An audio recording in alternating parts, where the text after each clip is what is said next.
Jerome Powell weighs in on CBDCs and crypto at a Q&A from the Cato Institute. Rich Dad Poor Dad author compares Biden's executive crypto order and CBDCs to an Orwellian nightmare. Will Big Brother be watching, or is fear getting the best of people? Stick around and find out, because you're not going to want to miss this one. Welcome to BitBoy Crypto, the People's Channel, home of the BitSquad, the largest and greatest crypto community in all of the interwebs. No channel works harder to keep you in the know about crypto. My name is Jay Chains. This is your nightly crypto news wrap-up. Let's get it. Join the movement to support crypto adoption by smashing the like button, subscribing to the channel, and turning on notifications. Oh, and you can share this video with a friend. How can these serious concerns about privacy and freedom be reconciled with a digital currency? Let me start by saying that we haven't made any decisions at all about whether to issue a CBDC, and we continue to evaluate the pros and cons and look at the technical questions and the policy questions, and we expect that evaluation process is going to take some time, appropriately so. Secondly, I'll say that we do not intend to proceed with issuance of a CBDC without clear support from both the executive branch and from Congress. In our own paper, we suggested that a CBDC in our jurisdiction should be privacy protected, intermediated, widely transferable, and identity verified. So on privacy protection, let's start with that. Very, very important. And we all see what's happening with the digital RMB and the issues with privacy. We would not want a world in which the government sees in real time every money transfer that anyone makes with a CBDC. That would not be something that would be at all attractive in the American context. Jerome Powell sat down in the hot seat this morning for a Q&A at the Cato Institute Monetary Conference. And although we don't have time in this video to put everything he said under a microscope, seeing that Bitcoin pumped over 1.5% within the first 2 hours of him speaking, it is safe to say this one went much better than last time. We know that the Fed is committed to their hawkish approach against inflation, and a 75 basis point hike is very much still on the table for the Fed meeting on the 20th. That's all good and well, but the most interesting topic he touched on today was that of CBDCs and stablecoins.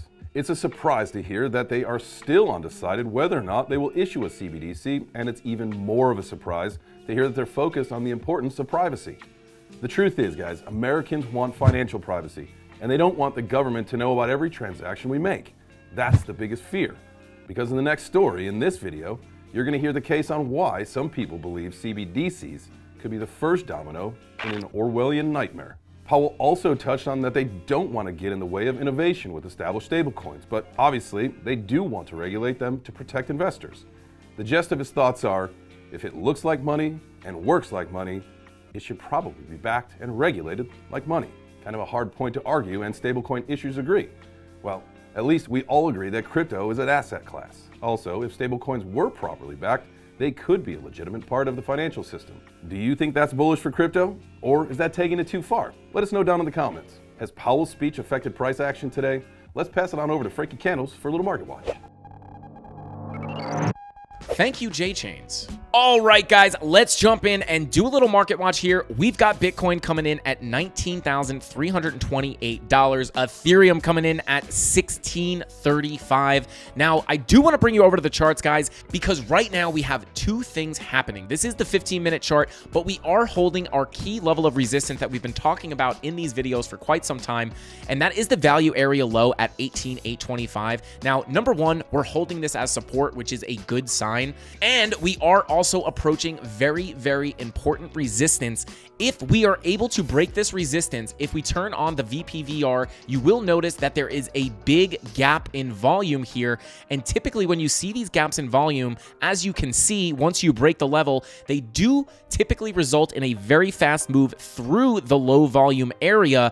If we crack this spider line and flip it to support, I do think we could potentially get a very quick move up to about $19,771 because of the volume gap. If you guys want to learn more about volume profiles and technical analysis, you could find me on YouTube at Frankie Candles or at Frankie_Candles on all socials. Back to the news. Not everyone thinks that CBDCs are as innocent as Powell made them out to be in today's interview. In a recent podcast, the author of Rich Dad Poor Dad, Robert Kiyosaki, spoke to former Pentagon advisor James Rickards about his fears about Biden's executive crypto order and CBDCs. In regards to CBDCs, Kayaki stated, this would dramatically expand the power and influence of the federal government, essentially acting as a new type of spyware. In the conversation, the duo agrees that there is a hidden agenda behind the push for CBDCs that would result in the government having complete control, like in George Orwell's classic novel, 1984. Will Big Brother be watching CBDCs roll out, or does Powell really even care about our privacy? They even fear that the government could program a tracking mechanism into CBDCs where they would know what you're buying, where you are, and like in China, that they could freeze your account, preventing you from buying goods or traveling. Unfortunately, to know if the government has our best interests at heart, or if we will end up living in dystopia, there's only one way to find out. I'm all for necessary regulation to guarantee mass adoption, as long as it doesn't damage the integrity of crypto as we know it.